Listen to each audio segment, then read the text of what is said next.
Welcome to a special live edition of the Fintech One-on-One podcast, episode number 296. This is your host, Peter Renton, co-founder and chairman of Lended Fintech.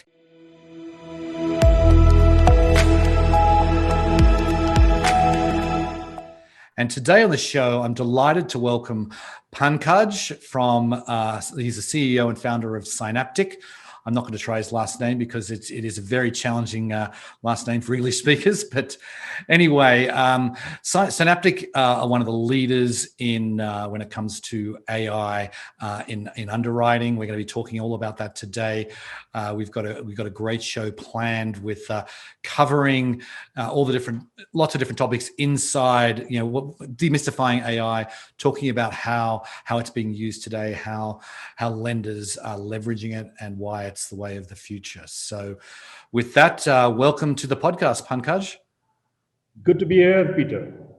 Okay, so let's get started by just giving the listeners a little bit of background about yourself. And you've had quite an interesting career to date. And why don't you give us some of the highlights?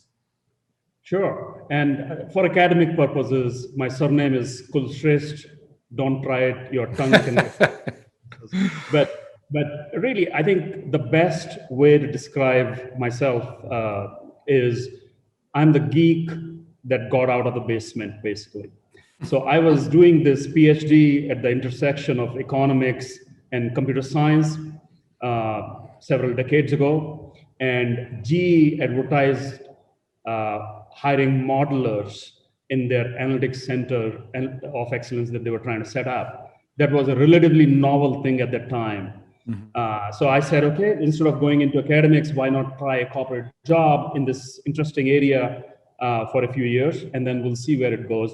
Obviously, I never went back to academics, but really at GE, I had the opportunity to work with all of their capital businesses, did a lot of work with their cards business, which is now called Synchrony, worked with their commercial financial businesses in areas of vendor finance and so forth, did even work with their reinsurance business, which is now part of Swiss Re. So did a lot of work primarily at the intersection of data, analytics, risk management, and CRM. So I really feel that, for a geek, this was almost the most ideal outcome, that I didn't know anything else. I didn't have other strengths.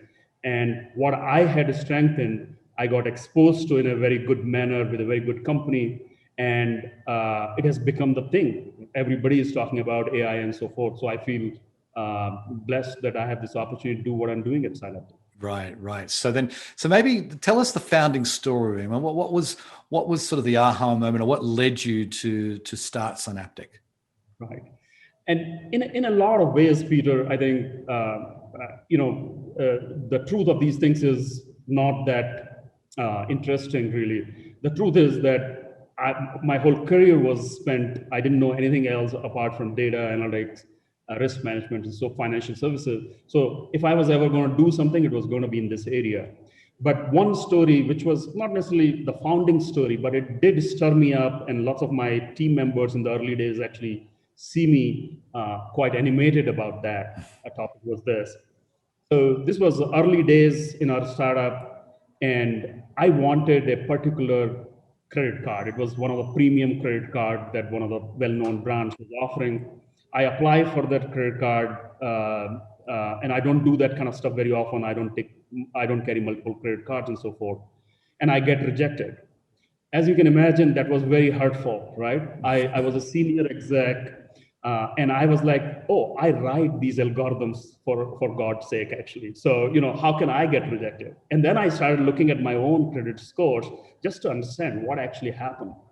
And then I found that essentially what was happening was that my scores would go down every, 3 times in a year, my scores will go down by 30 points or so because I was maxing out on my limit, taking basically a vacation or booking a vacation or something like that, basically.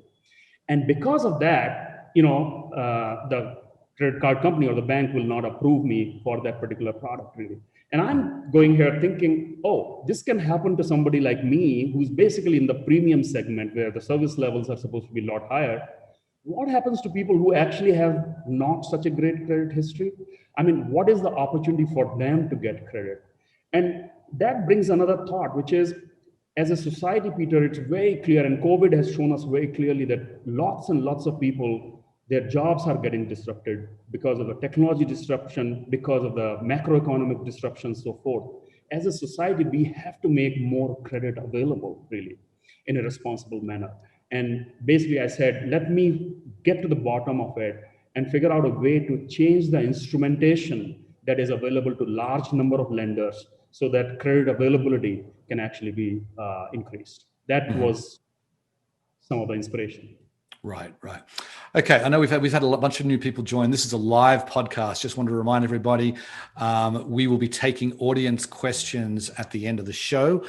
So if stick around for that. But I've got a bunch of questions I want to get through with Pankaj first. So maybe we can step back and say, look today, there's obviously AI is getting a little bit more airplay. People are certainly not as negative about it as they were 5 or 10 years ago. But maybe we can just step back before we dig into AI and talk about what's wrong with the standard underwriting tools that lenders use today.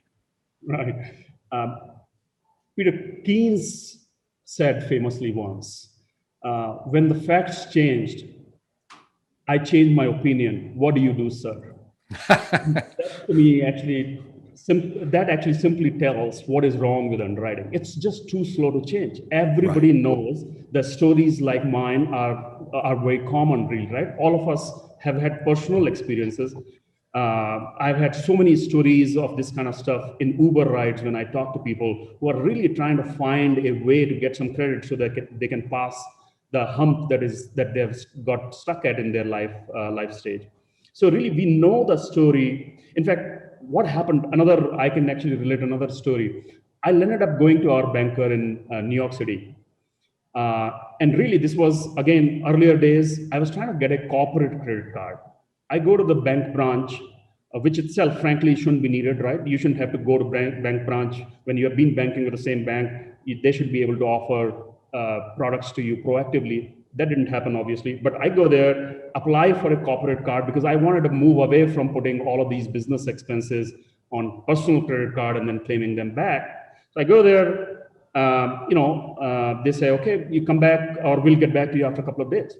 Didn't get back. After 10 days, I called them and they said, oh, your application has been declined. Again, I was a bit upset because, again, I've been banking with them for a while. And I actually know the chief risk officer and CEO of this business. So I said, let me try and put some weight with these guys. So I walk into the branch and I say, what do you think I can do to actually get this corporate card?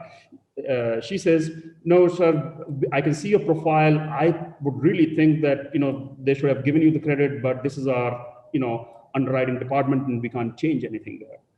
So I said, oh, would it help if I actually go to the CEO or CRO and ask them to help? And her eyes lit up, Peter.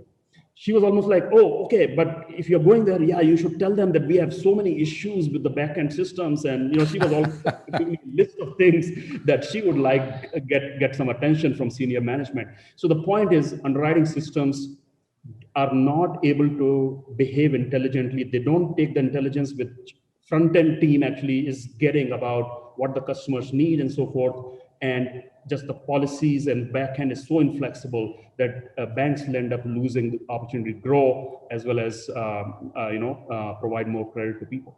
Right. Okay, so let's talk about let's get right into it and talk about AI. And AI is sort of, it feels like there isn't a standard agreed upon definition. What do you mean, or what should we mean when we talk about AI and underwriting? So decades ago, when I was studying AI, when I had introductory courses, the first thing that you were taught when you studied artificial intelligence were expert systems. Very simply speaking, these are nothing but if-then-else rules, which is you codify your knowledge and say, if somebody has utilization more than this, you give them credit. If they don't have, if their utilization is lower, you give them this kind of credit and so forth, really, right? So you can codify your existing knowledge. That itself was the beginning of AI. And a lot of these things began in agriculture, and oil actually, in oil exploration, a lot of these technologies were used. But if you go back to the example, I can just relate it to the same example that I gave you about my decline. So look at that. My utilization ended up being high at a point of time. It was not consistently high. But you could argue that if the utilization is high, you are likely higher risky customer because you are seeking credit really. So that stands to reason. But if you look at the fact that I have actually only just one credit card, what should that tell you? That should tell you that, oh, you just have one credit card and hence once in a while you'll end up using all the limit that you have. That's not such a bad thing. But actually the conventional credit models that you have, they will all penalize you for not having multiple credit lines right now, really, right? And then third thing, if you look at my account, you'll find that I have never been delinquent, never been late in whole of my credit history, really. That should make me attractive guy. Another factor, if you look at, and if you find that I have never inquired for credit till last month, there are no inquiries on my profile, and suddenly there is inquiry on my credit. What should it tell you? It can tell you that here is a guy who has been a very loyal customer with their existing bank. They use their credit in a very reasonable way, sometimes quite a bit, but really on an average pretty decently. And you can lure them away if you actually give them a credit offer at this point in time. Now, if you wanted to make that deduction, you will need to take all of this data and derive insights from that data which are nonlinear, which require you to use a lot more data, which require you to understand trends of different types of information that is being captured on you. And that is what current system doesn't do very well. So my notion of AI fundamentally is, how do you use data that is available now, and now there is more and more data available, how do you use that data more and more productively so that you can meet the customer needs and build a profitable portfolio? Right. Okay. So then why don't we let's talk about Synaptic just for a little bit and your solutions. What exactly are you guys providing? Right. So we do primarily two things, Peter. One, for a lot of these smaller lenders, they don't have the capability or even the resources to be able to build out a custom model, for example. So our engine basically enables them to get a sharper scorecard from day one. And then once we are live in their system and we are part of their process, then this scorecard keeps improving as more and more applications pass through the system, and it keeps on getting sharper. Think about it as a set of knives that we are actually providing in a big kitchen where there are a lot of different things that are being cut. There is meat being cut, there is vegetables of different kind being cut, and so forth. You have different knives for each of those things. And then those knives are made from a special material that as you cut stuff, it basically senses the density and texture and all of that and continues to actually become sharper. That's a little bit of what is going on in our software. Right. Okay. And then, so what about the different lending verticals? I mean, how are you deploying this? Is it across multiple verticals? Yeah. So there are broadly two areas, Peter. We do a lot of work in consumer lending. That could be, credit unions doing unsecured loans, doing auto loans, and so forth. We work with several auto lenders because, this is space, as you can imagine, as economy is kind of recovering. A lot of people are trying to get an automobile first. It's a means to their livelihood, really. So we're seeing a lot of interest in that space. We work with several smaller banks, regional banks, and so forth. And then on the other side, we also are starting to do work with several SME lenders. And as you can see, the government stimulus, there is, that sector is really likely to grow very significantly. And we are trying to make sure that their toolkit goes to the next level so that whatever growth they experience is sustainable growth. Right. So I want to talk about the smaller banks and credit unions you just mentioned, because I know a lot of them have limited capabilities when it comes to technology and even underwriting for that matter. They don't have the capacities of some of the larger lenders. So how are you helping those groups specifically, and are they able to really get the capabilities that maybe that they couldn't get otherwise? Right. And it's a journey, Peter, that we are trying to take them on, really. So the way it ends up working is they clearly, all of them, really across the board, all of these guys, we have talked to hundreds of them in the last few months. Pretty much everyone is looking for growth opportunity.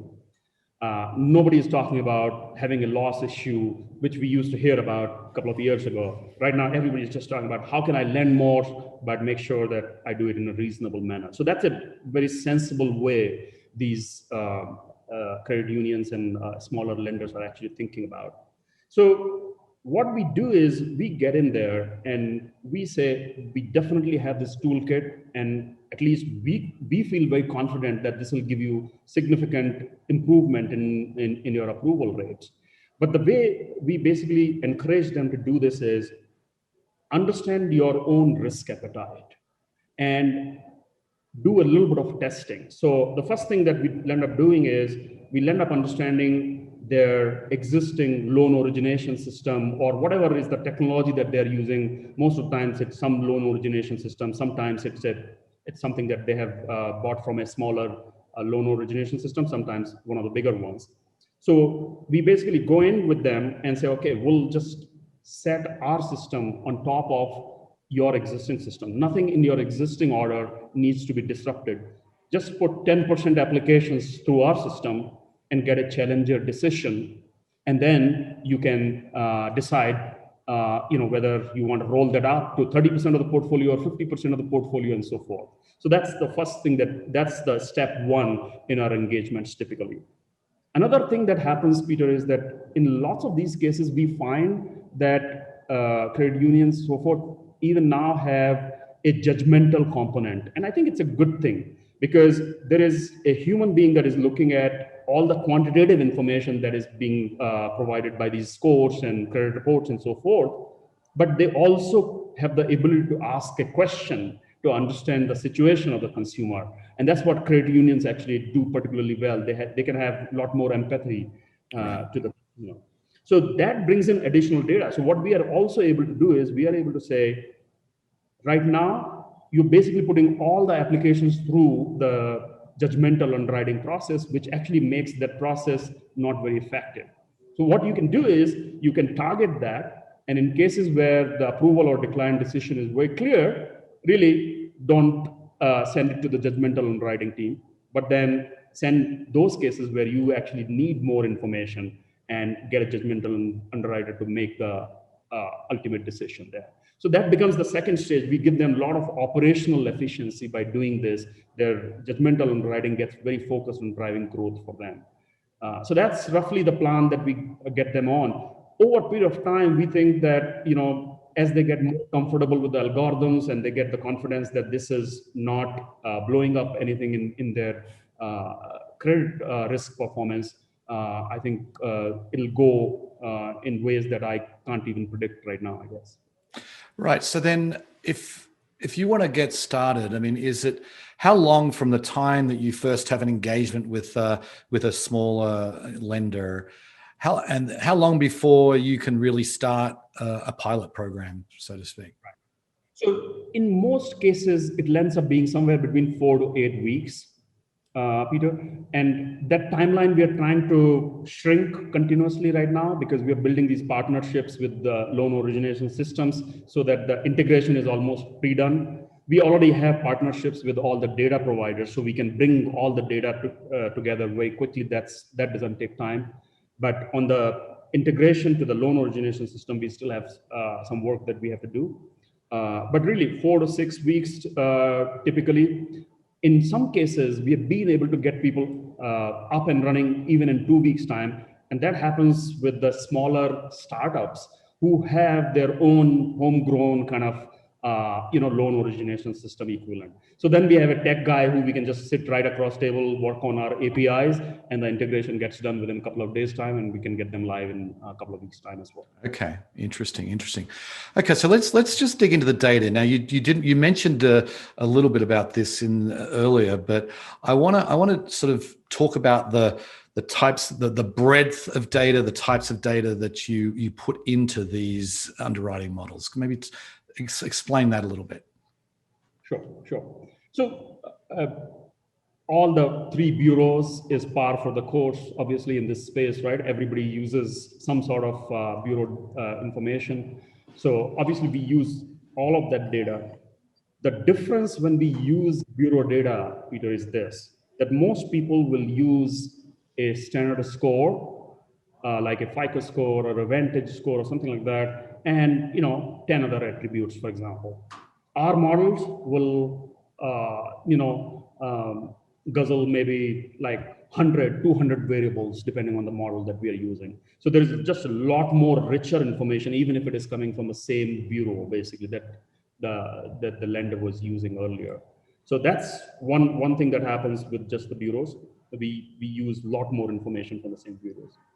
And then we building these alternate data sources. So one of the things that one of our longest standing partnership has been with LexisNexis. LexisNexis typically was used more for identity and fraud verification kind of services. We have been able to find a way to use that data very productively for credit as well. And it doesn't work for all segments, but in certain segments where there is a thin file and so forth, that data becomes very, very helpful in helping lenders approve more people there. So that's another example. We have several other partnerships that we have built out. We have partnership with Microbuild, which again has a slightly different coverage and some alternate data and so forth. We announced a partnership last week with a company called UrjaNet. It's a utility data provider. They basically get data based on the permission of the customer. And again, we'll try and find a way to use some of that in the decision making process as well. One very interesting area, or maybe actually the two, one is open banking, really, right? So companies like Plaid and several others who basically have access to the banking information, that information can be very powerful. So we really encourage people to use that information wherever we can. And the last one I would say is you're hearing a lot about embedded finance, Peter, right? Where it's a retailing business, but they are trying to put lending in the middle of it, really offer a lending as a service while the customer is actually making a purchase. So in that environment, very rich information becomes available about what actually is being bought, what is the underlying transaction that is going on. And we have found that to be very, very helpful and very powerful predictor of risk. Right. And then what about, how are the models improving? I presume you talk about all of the, you bring in all of the transactions, right? You've got multiple clients. So does your core model learn from like all the different transactions? I mean, how is it improving? Yeah. So what we do not do is we do not bring all the data at a customer level across from different clients. That's not our business model, because we think of ourselves as a software provider, not as a provider of this consolidated data and getting insights from that. And actually, banks and financial institutions are very skeptical about actually sharing data across each other freely. So that's not very easy to do. But what we do is we have this construct, our whole construct of building these models has this layer of meta intelligence that keeps on getting refined. So it's almost like, think of it as a first layer of a neural network, if you will, where you basically, all the customer level information gets aggregated. And then that information basically helps us get sharper weights for different attributes, depending on the segment mix that people are getting. So that's the kind of methodology that we have built out, which keeps the data of a particular client separate from each other, but there is some benefit that you get because of the overall learning that is happening in the system. Right. Okay. So I want to talk about borrower experience because this is something that obviously everyone is really trying to improve, and but there's people talking about now automated underwriting. But how does AI-based underwriting impact, or how can it impact the borrower experience? Right. It's a fantastic news for borrower, I think. Two things will happen, in my opinion. One, there'll be more credit that will become available as a result of this, because one very persistent phenomena that I've seen in my career as financial services professional, Peter, is this. If you don't have confidence in the tools that you have, risk managers will force you to make sure that you don't exhaust the growth opportunity, right? Because you're scared of taking the risk because you're not confident about the sharpness of the tools, really. And if the front end of the business doesn't listen to the risk managers, then you'll have disastrous stories of lending, right? Where large amount of portfolio gets lost in bad debt and so forth, really. So I think the world keeps vacillating between those two worlds, giving more power to risk managers and then taking it away and so forth, really. And what we are trying to do is we're trying to say that really just continue to sharpen your toolkit a lot more regularly, and that will make sure that you have the confidence to lend, and hence your longer term profitability will not be impacted. You'll be profitable in the long term. So really, I think when that confidence happens, the growth dividends that lenders might have that they exhibit will actually go down, and more credit will become available. The more easier one there is very simple. Even now, we come across pretty much lots of these smaller clients that we are working with. Even now, could take several hours to approve a loan that our technology would approve within seconds, basically. Mm-hmm.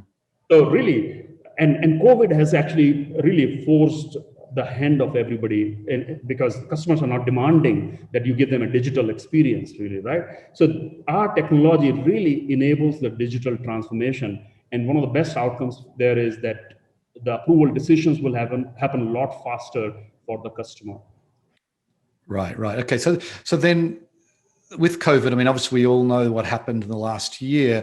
Did you find that there was more interest suddenly in what you guys were doing, because people, that was the first time they thought we need to re-examine our lending programs? And what was the impact of COVID on your business?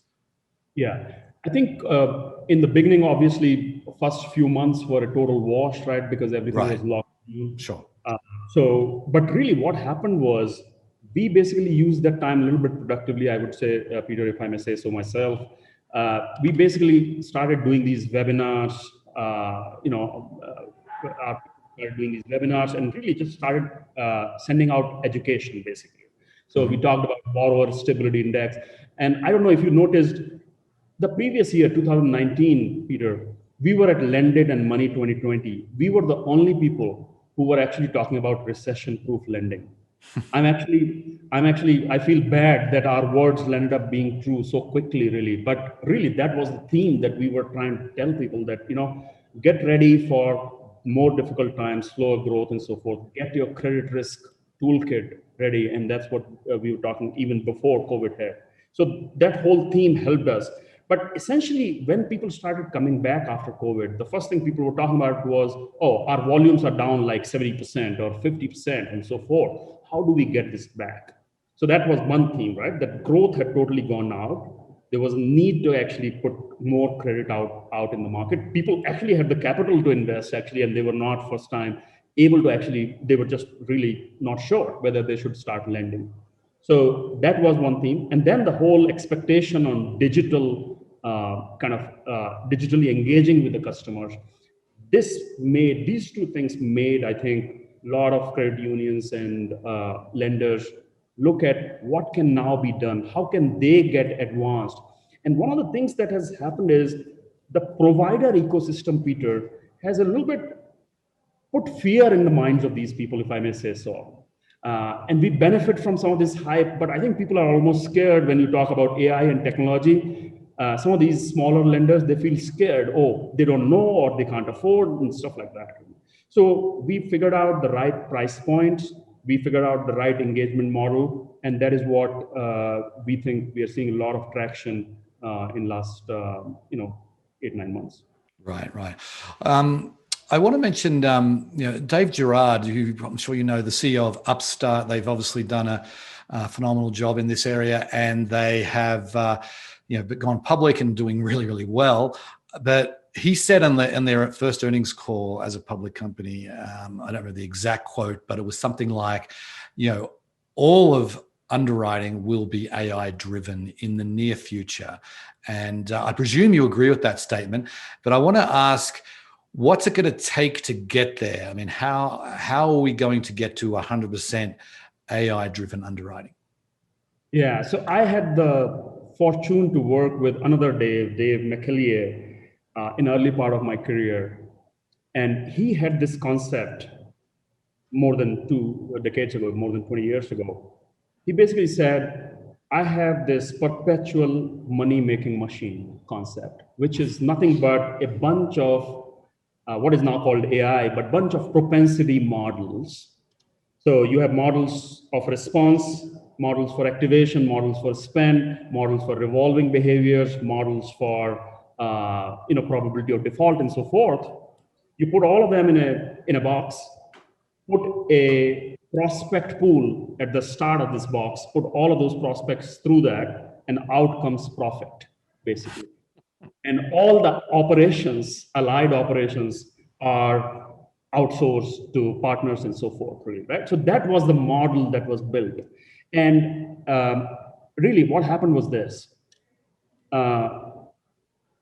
Couple of $1 billion of book was created in like 18 months or so, and a bunch of people went on cruises and awards and stuff like that, really, right?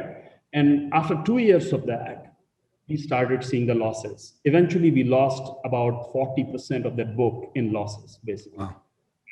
So here is the summary of my, I think, power be to Dave, and I think I agree with him as a fellow professional who's interested in actually finding ways to use AI in a productive and sustainable manner. I absolutely support that point of view, especially if you take a broad view of what we mean by AI, right? If you take the broad meaning, which I was describing earlier when you asked me the question about what is AI, if you think about AI as saying, I want to use data, I want to make sure that I have feedback loops, and I improve and embed prediction at every stage of customer's journey. If that is the vision for what AI should be doing, and I think that's the right vision, I think the only thing that we need to be cautious about is I think AI is almost like a force of evolution. I think it's irreversible, and the resistance will be useless, if you will. But I think I would still say, as far as lending is concerned, we still need to overlay lending with a risk management expertise, some of which comes with experience from the past, because not all the data, not all the cycles have been lived through. Right. And in fact, behaviors are changing in ways that actually nobody has gotten experience with. So you have to apply a layer of experience. You have to do significant amount of testing, because otherwise you can become irrationally exuberant and create a volume of lending. And then I'm afraid of having very dark stories, which then will come in the way of even the benevolent adoption of AI. That's the only fear that I have. But on that, I'm sure there is power beneath the wings of AI. Right. And then interesting, one of the good things that we've had in the last 12 months, shall we say, is that now I imagine everyone's got their pandemic models, right? Because I mean, obviously the next pandemic might not look exactly the same, but no one really had a pandemic model that was accurate before this time period. So maybe is that, I presume you're incorporating a lot of that into the models now? We are, absolutely. So we were fortunate to get some experience with the 2008 situation. And again, this is where there is an art to this whole thing. I think models can only do so much, really. We have to, we were taught, again, when we were studying all of this stuff, quantitative stuff, people say all models are wrong, but they can be very skillful if you use them carefully to do a certain thing, really. Right. So That's where we had a lot of experience that we actually overlaid from 2008 timeframe, and we said, here is what we saw were the shifts that happened in performance of different types of cohorts from a risk perspective, and here is what we should try in terms of testing how post-COVID times will respond, and then evolve the new knowledge basically from here on. Right. Okay. Before we get to audience questions, maybe you could just give us a quick peek into what's on tap for Synaptic. What's coming down the pipe for you guys? I think, Peter, we are just getting started on our mission. This year will be a very powerful year for us to make sure that our toolkit basically becomes part of a large number of lenders and starts improving the quality of decisions that they are making. Hopefully, we'll go to the next level with a bunch of these people and graduate them on the whole AI spectrum in terms of making their decision-making quality a lot more sophisticated. I think the big thing that I would like to do, and I'm not sure yet whether I'll be able to do it in this year or it'll take 18 months or 24 months, but I think the more exciting thing that I think we need to get on to now is think about new products.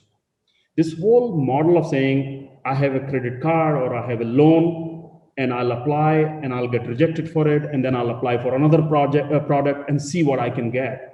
That whole model is not the right model. It's not customer friendly. Mm-hmm. And if you see, it's a bit incestuous, right? So if you apply for one card and you get rejected, you are creating more inquiries, and those inquiries are actually telling your score that you are more risky customer, basically. So in fact, as you apply for more credit and you get rejected, the likelihood that you'll get even more rejected for other products actually increases, which is a problem, right? It's a very structural problem with the way system is orchestrated. So we think that now the time has come for the financial services businesses to evolve the kind of products and how they actually give the right product to the customer, depending on the right situation they are in, so that they can engage the customer at the right time and go through and grow the customer, over time in line with how their life cycle actually develops.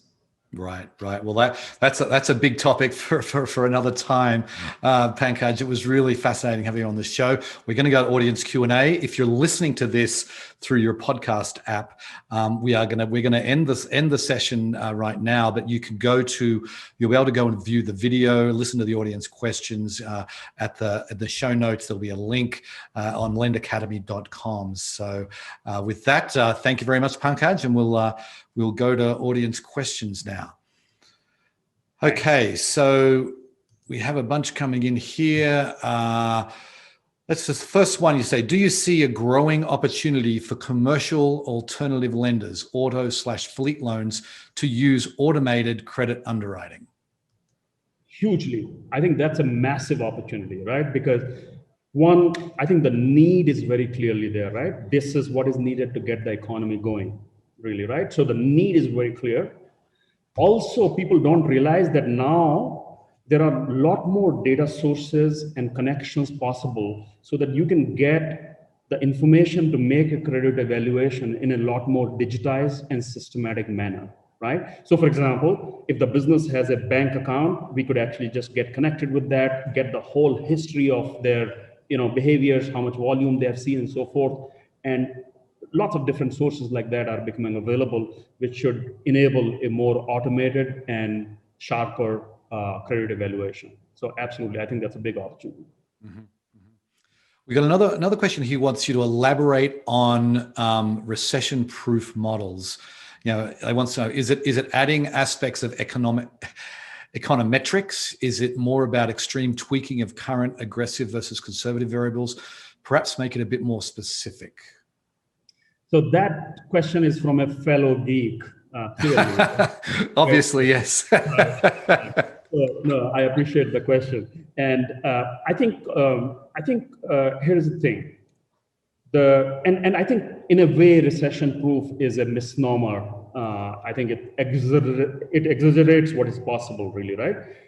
I think what you can do actually is recession resistance. You can create resistance in your model. And to answer the question specifically, We have done a bunch of work incorporating macroeconomic variables and so forth, but those kind of things are helpful to do overall capital management a lot more than they are in underwriting specific loans, consumer loans specifically. So those kind of things help when you're trying to aggregate and trying to assess what is going to be the impact, because economy effects, the granularity of economic data doesn't lend itself for a strong influence at a customer level, really, right? I mean, it's same for a very large number of customers, basically. And that's what I think this question is like. So what I think fundamentally the answer is latter, which is use the judgment and do bunch of extreme testing in line with the risk appetite of the organization, and suggest to them saying, okay, if you're very risk averse, really, let's just open up this segment for 5% of your portfolio and stuff like that. So you design a clever test and learn scheme, fix your early performance indicators, right from what is the uptake on credit to what are the early delinquency indicators and so forth, really. So that's the way you build the system, which then creates recession resistance. Right. Okay. If you have a question for Pankaj, hit the Q&A button. We have a couple more questions that are coming in. So another one: how do you typically prove your AI models are better? Is it a continual champ/challenger approach? What lift have you seen? Yeah. So we see anywhere from 15 to 40% lifts in most cases that we have worked with. The best and most definitive way of doing this is to actually take a historic data, historic set of applications, and validate the model that we have. Even in that method, there are some estimations that you have to make, but I think you can triangulate to say very confidently or quite confidently that there is a certain amount of lift that you are able to get. That's the best method of doing it. But really, once you have proven the initial opportunity, then it becomes really constantly showing that your models are doing better than what the model previously was doing, and continue to improve the configuration that you have of model and strategies that continues to align with your risk appetite and continues to demonstrate that it is getting better over time. Mm-hmm. Mm-hmm. Okay, so another question: if the models are self-learning, how do you document that in model risk management reports, especially in the United States? Great question again from a fellow geek. Clearly, they've given their department name already. So. Right. Right. So I think pretty much in credit right now, you cannot operationalize a self-learning model live. What you have to do is you have to say that I will update this model more frequently. That's the notion that is more acceptable in most financial institutions in the US, because the environment is highly regulated. Regulators have lately started acknowledging that it's all right to use these more advanced techniques, but the requirements to demonstrate that they're meeting all the fair credit requirements and so forth are still as robust as they were before. So really, I think the way it ends up working is that your model per se is validated maybe every 6 months or 3 months, depending on the appetite that the business has of putting this through their model risk management framework. And at the back, what you do is you play with the champion and challenger strategies. So you can come up with different overlays of rules to capture some of the additional learning that you're getting, which is coming from more self-learning type of algorithms. Mm-hmm. Mm-hmm. Okay. Another one. What's the platform you use for building models? So we have our own platform that we have built using a bunch of open source technology, where you can actually build credit ready models, explainable and so forth. And that's pretty sophisticated. It has been tuned over several years, so it works very, very well. It's very efficient and very quick to build models that are credit suitable. But we can also use any models deploy any models that are built in a different technology using a different Python or H2O or Data Robot or any of those tools as well. Those can be deployed Okay.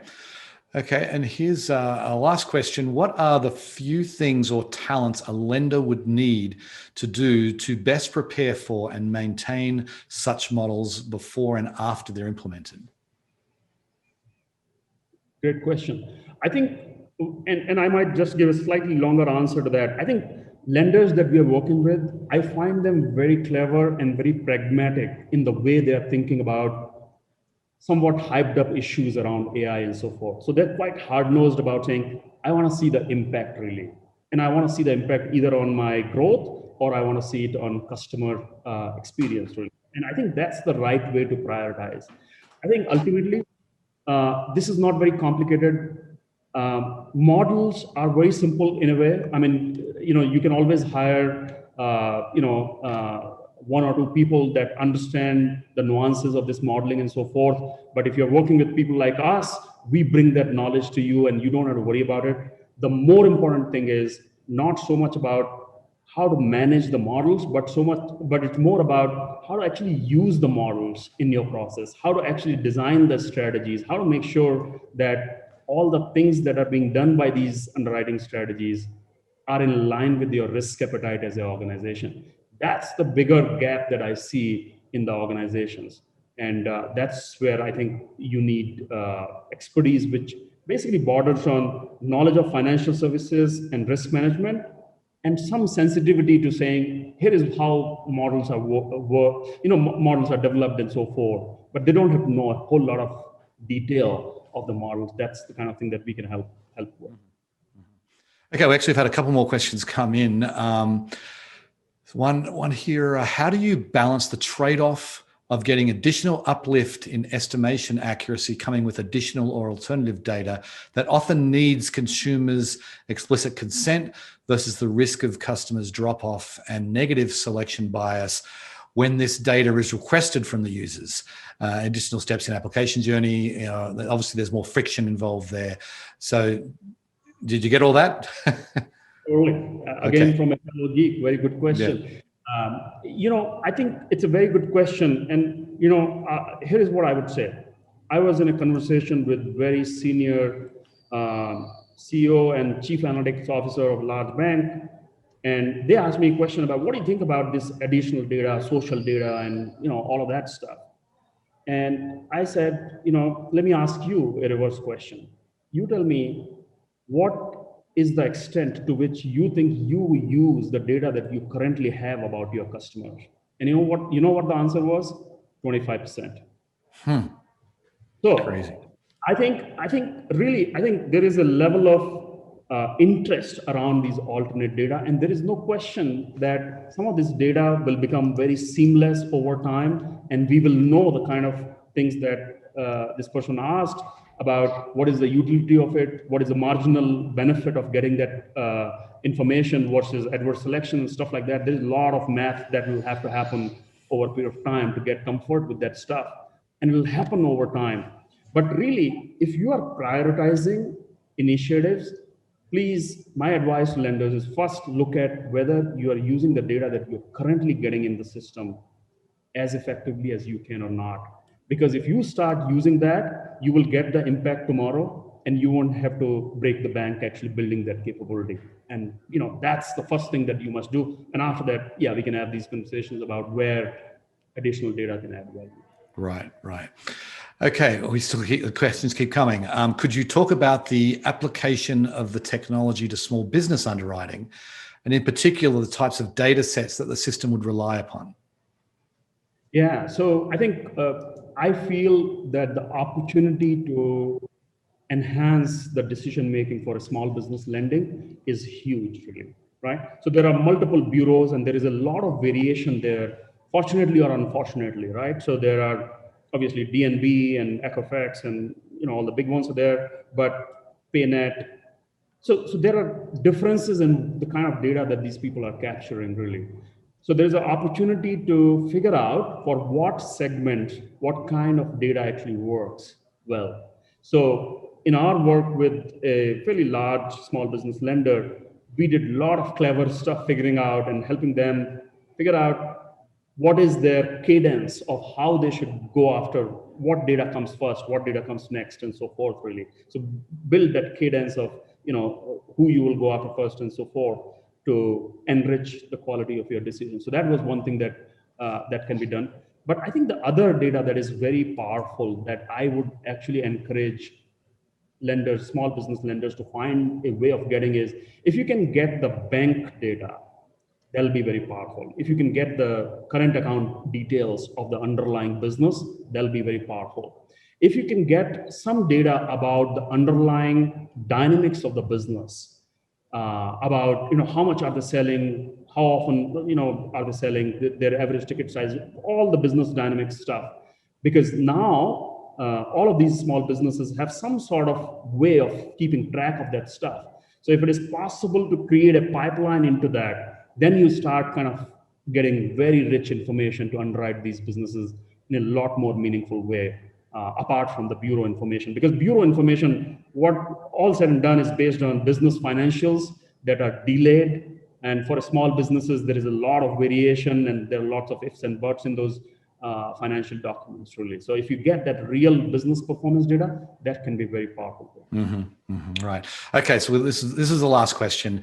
Then, how open are lending institutions to adapt to AI-based underwriting today?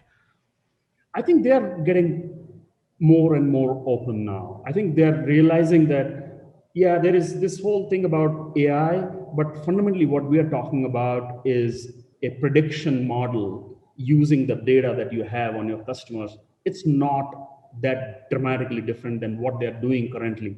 They may not even be calling it AI, but actually they are doing AI the moment they start using a FICO score or a Vantage score or any of these scores.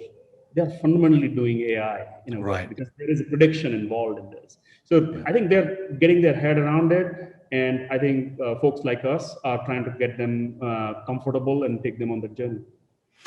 Okay, we'll have to leave it there, Pankaj. It was really a fascinating conversation. Thank you so much for staying on and answering all the audience questions. There were some good ones there. And thank you for the audience for listening. This will be up on the podcast platforms on April 30th. Okay, thanks again. Thank you. See ya. Hope you enjoyed that special live podcast with Synaptic. I just want to go back and say and emphasize this last piece that Pankaj said. I think he said it quite eloquently, saying, look, the model is broken, where you have to go and apply, and an inquiry gets on your report, and it's really not a very efficient model. And we sort of been talking about this. I know Ken Lin from Carrot Karma talked about it on the show a couple of years ago, this sort of autonomous finance where you can have loan offers appear right when you need them and when you know that you will be approved for them.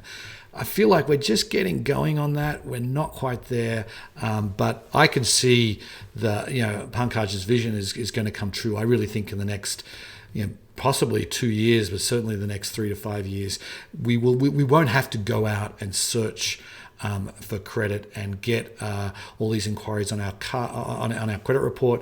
We're going to be able to have a system where in some ways the loan offers come to us. Anyway, on that note, I will sign off. I very much appreciate you listening, and I'll catch you next time. Bye.